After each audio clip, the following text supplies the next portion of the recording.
अस्सलाम वालेकुम। तो आज चाय की पत्ती से एक बहुत ही डिफरेंट चीज़ बनाने वाली हूँ। ये खालिस देसी तरीका है और इसको बनाने का तरीका इतना आसान है कि बच्चे भी इसको यूं ही मिनटों में बना लें। ये आपके बालों के लिए एक बेहतरीन चीज़ है। अगर अभी से बालों में लगाने की आदत बना लेना तो बुढ़ापे तक बाल काले ही बने रहेंगे। साथ ही आपके बाल बहुत तेजी से लंबे होंगे, सॉफ्ट, सिल्की और शाइनी हो जाएंगे। स्टेप नंबर 1 को स्टार्ट करते हैं। यहाँ पर हमें जिस चीज़ की जरूरत है वो है 1 अदद शैम्पू का साशे। कोई सा भी शैम्पू आप ले सकते हैं, बॉटल शैम्पू भी ले सकते हैं।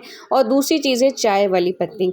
उसका आपने यहाँ पर 1 टेबल स्पून लेना है। पत्ती बालों के लिए एक बेहतरीन चीज़ है जिससे बाल लंबे, शाइनी, सॉफ्ट और सिल्की होते हैं। साथ ही बालों का जो कुदरती ब्लैक कलर है ना वो भी बरकरार रहता है। तो यहाँ पर आपने 1 टेबल स्पून की क्वांटिटी में चाय पत्ती ली, फिर साफ सुथरा 1 गिलास पानी लिया। पीने वाला पानी लेंगे तो ज़्यादा बेस्ट होगा और उसमें आपने इस पत्ती को ऐड कर देना है। इनफैक्ट चाय वाली पत्ती हमारे बालों के लिए एक बहुत ही पावरफुल और इफेक्टिव चीज़ है। सेकंड चीज़ जो मैं इसमें ऐड करी वो है फ्लैक्स सीड्स यानी कि अलसी के बीज। ये मैं यहाँ पर ले रही हूँ 1 टीस्पून की क्वांटिटी में। अगर आपके बाल बहुत ज़्यादा ड्राई हैं, रूखे पीके हैं तो आप इसको 2 टेबल स्पून की क्वांटिटी में भी अपनी इस रेमेडी में ऐड कर सकते हैं। इसके इस्तेमाल से बालों में कुदरती शाइन आ जाएगी। यहाँ पर मैं इसको लो फ्लेम पर पकने के लिए रख रही हूँ।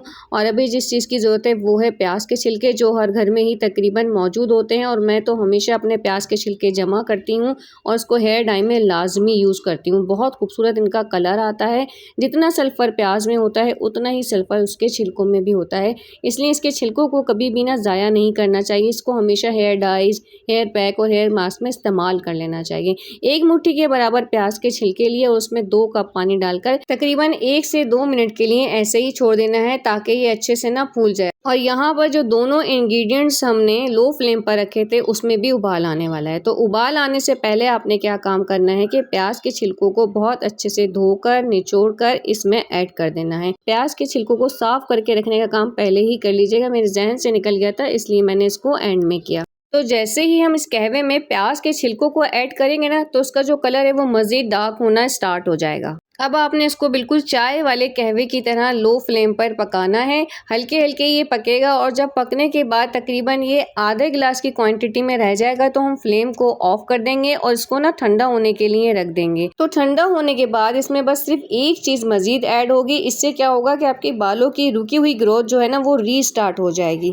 चाय पत्ती बालों को कुदरती तौर पर काला करती है, मजबूत और चमकदार बनाती है। ये एक पावरफुल रेमेडी है। इसका पानी बालों की जड़ों के लिए बेहद मुफीद है। तो यहाँ पर ये ठंडा हो चुका है। अब मैं क्या करूँगी कि इसको स्ट्रेन करूँगी और ना सिर्फ इसे स्ट्रेन करना है बल्कि जो छिलके हमने इसमें ऐड किए थे ना उनको दबा दबा कर उनका भी सारा पानी हमने इसमें रिलीज कर लेना है। दिखने में ये एक नॉर्मल सा कहवा है, लेकिन अगर आपके बाल सफ़ेद हो गए हैं तो इस रेमेडी के इस्तेमाल से काले होना शुरू हो जाएंगे और अगर अभी तक ज़्यादा सफ़ेद नहीं हुए हैं तो इसके इस्तेमाल से इंशाल्लाह बड़ी उम्र तक बाल काले ही बने रहेंगे। तो ये स्ट्रेन हो चुका है। स्टेप नंबर 2 की तरफ चलते हैं। यहाँ पर आपने लेना है 1 साशे शैम्पू का। अगर आपके पास बॉटल शैम्पू मौजूद है तो फिर आपने उतनी क्वांटिटी में इसमें शैम्पू ऐड करना है जितना आपके बालों के लिए इनफ हो। एक बात याद रखिएगा, कभी भी डायरेक्ट शैम्पू अपने बालों पर अप्लाई नहीं करना चाहिए, बहुत ज़्यादा नुकसानदेह होता है। तो जब एक इतनी अच्छी चीज़ किचन में ही मौजूद है तो फिर क्या ज़रूरत है अपने बालों के साथ जुल्म करने की। जब हम डायरेक्ट केमिकल शैम्पू अपनी स्किन पर लगाते हैं तो ये इतना हार्श होता है कि हमारे स्कैल्प और हेयर रूट्स को डैमेज कर देता है।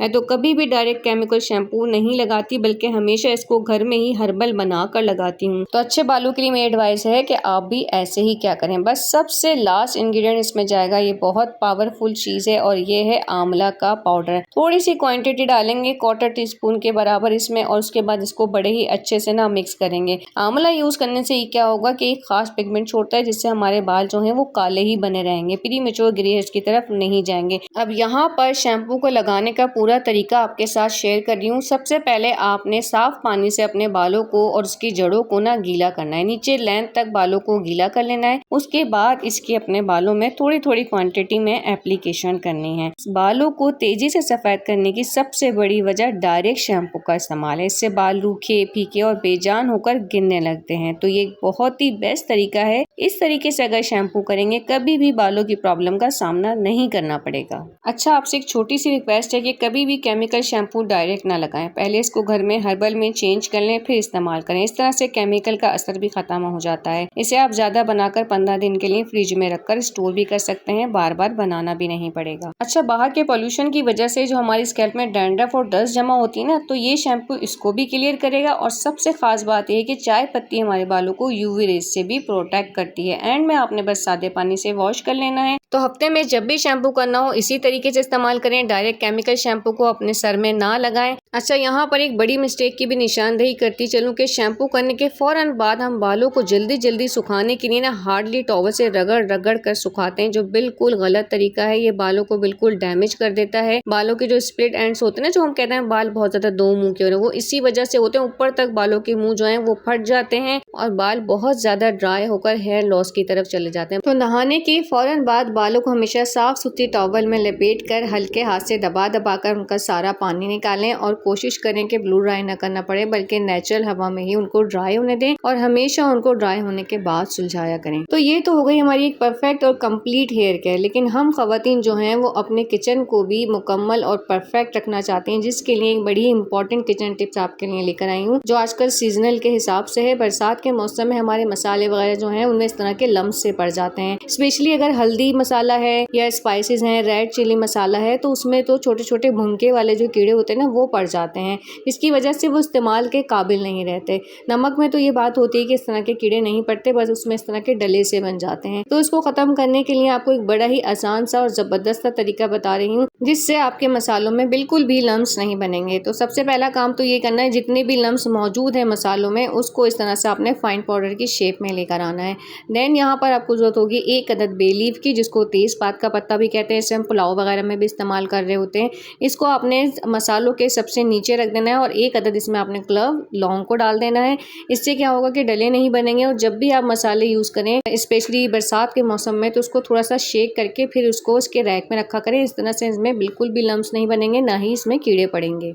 तो ये जो टिप मैंने आपको बताई वो ज़्यादा क्वांटिटी वाले मसालों के लिए थी, जिनके जार भी अच्छे खुले मुंह के होते हैं। होता क्या है कि हमारी जो नमकदानी वगैरह होती है ना, उसमें भी अच्छे खासे लम्स बन जाते हैं और जब हम उसे छिड़कते हैं तो बिल्कुल भी पाउडर निकल कर बाहर नहीं आता। तो इस प्रॉब्लम का भी एक बड़ा ही छोटा सा और फ्री का सोल्यूशन मेरे पास मौजूद है। आपने क्या करना है कि चावल के चंद दाने लेने हैं, साथ में आपने एक लौंग लेनी है, वही लौंग जो हम गर्म मसालों में इस्तेमाल करते हैं, और दोनों चीज़ों को इस तरह से नमकदानी में डालकर और इसके ऊपर टिश्यू रखकर इसको 1 से 2 बार शेक कर दीजिएगा, ताकि दोनों चीजें जो हैं इसमें अच्छे से मिक्स हो जाएं, ऊपर ही ऊपर ना रहे। तो इस तरह से लंबे अरसे तक आपकी नमक दानियों में बिल्कुल फाइन पाउडर मौजूद रहेगा, उसमें लम्स नहीं पड़ेंगे। मेरी सेकंड टिप भी बहुत इंपॉर्टेंट है। अक्सर क्या होता है कि जब हमें जल्दी में खाना बनाना होता है तो गोश्त हमारा जो है वो मेल्ट ही नहीं हो रहा होता, फिर हम छुरी कांटे इस्तेमाल करते हैं, जिससे गोश्त की शक्ल ही चेंज हो जाती है। तो चलिए आइए आपको एक बड़ी आसान सी टिप बताती हूँ। आपने क्या करना है कि थोड़ा सा पानी ना गर्म करना है, नीम गर्म बिल्कुल, और फिर उसमें आपने 1 से 2 चमचे नमक के भरकर डाल देने हैं और फिर सॉल्ट को पानी में अच्छे से मिक्स कर देना है और फ्लेम को लो पर ही रखना है, ज्यादा हाई पे रखने की जरूरत नहीं है। इसके बाद जब आप इसमें गोश्त डालेंगे ना, तो आप देखेंगे 5 मिनट में ही वो मेल्ट हो जाएगा। इस तरह से आपका गोश्त जल्दी मेल्ट भी हो जाएगा, उसमें से खास हीक और स्मेल सी जो आती है वो भी खत्म हो जाएगी, और जब इसमें नमक मिला पानी लगेगा तो उसके जर्म्स भी काफी हद तक खत्म हो जाएंगे। एंड में अपने व्यूवर्स के साथ एक छोटी सी रिक्वेस्ट है कि आप लोग मुझे देख तो रहे हैं, लेकिन जनाब सब्सक्राइब करना भूल जाते हैं, तो जल्दी से सब्सक्राइब कर दीजिए। एक छोटू सा लाइक का बटन नजर आ रहा होगा, उसको भी प्रेस कर दीजिए, और दुनिया के किस कोने से आप मुझे देख रहे हैं कॉमेंट करके जरूर बताइएगा, मुझे बहुत अच्छा लगता है। और इस वीडियो को अपने फैमिली और फ्रेंड्स के साथ भी जरूर शेयर कीजिएगा। इंशाल्लाह नेक्स्ट वीडियो में मिलते हैं। अल्लाह हाफिज।